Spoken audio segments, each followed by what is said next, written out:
Welcome to Frank Bruno Law. I'm Frank Bruno. I'm an elder law and estate planning attorney in New York. Today I'd like to speak about the interesting dynamic of inheritance and divorce law. I just posted a blog post about this and I want to give a little more context. Before I do that, if you'd like to ask me a question, if you feel that you need to ask me a question, please go to callfrankbruno.com. I'm looking forward to hearing from you and answering any questions that you may have.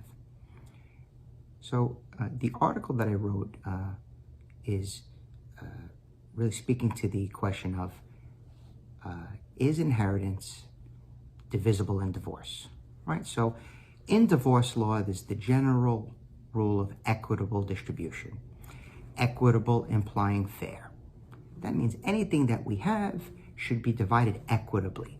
And most courts very broadly define that as 50-50, right?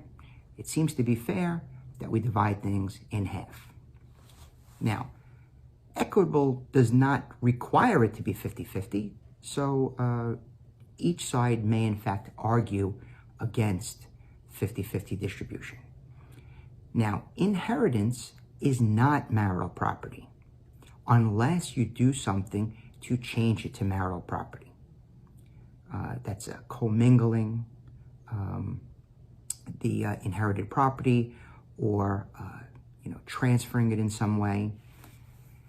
And sometimes we can best describe these things by examples, right? Because we have the interplay of divorce law and equitable distribution compared to the laws of inheritance.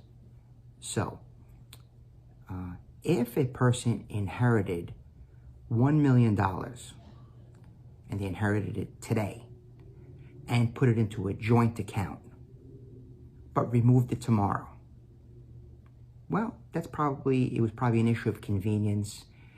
It was probably stress or de-stress, right?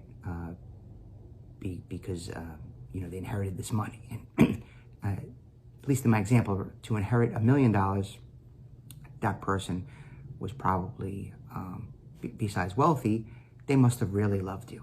So that's a momentary, or at least day thing, right? So $1 million went in. Now, if the $1 million was inherited today, deposited today into a joint account, and was not removed for a year, I don't know. That's a fact-specific question. Let me go to the opposite end. $1 million was put in the account today. 20 years from now, the couple gets divorced. Yeah, I think that's clear that ceased to be inheritance and it became a marital asset because it was in the joint account for 20 years. So one day, probably not, or definitely not. I'll go on a limb and say that. This is not legal advice, right? This is a video. I play a lawyer in real life, but on the internet, it's just informational purposes only. So put the money in today, take it out tomorrow, fine. Put it in today, take it out 20 years from now, no. I give an arbitrary time frame of 10 years, no. Definitely marital property, right? It's my opinion. 9 years, yes. 8, 7, 6. We get all the way down. How about a year? I don't know. Again, why was the money left in there for a year? Now, I just used a sum of money, and that could have been cash or brokerage accounts. The thought process and the considerations would be the same if it was property, but in the next example, would it be an investment property? Would it be a marital residence? Could it be that you inherited a home and then the husband and wife moved into that home?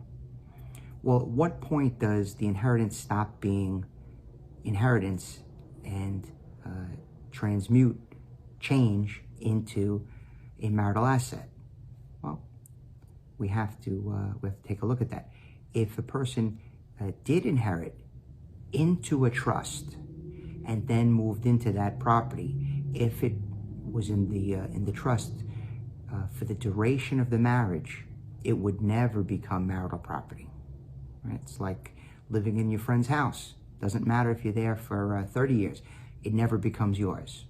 Right? So if you have a question about your situation, please give me a call and we can speak about it together. Thank you very much.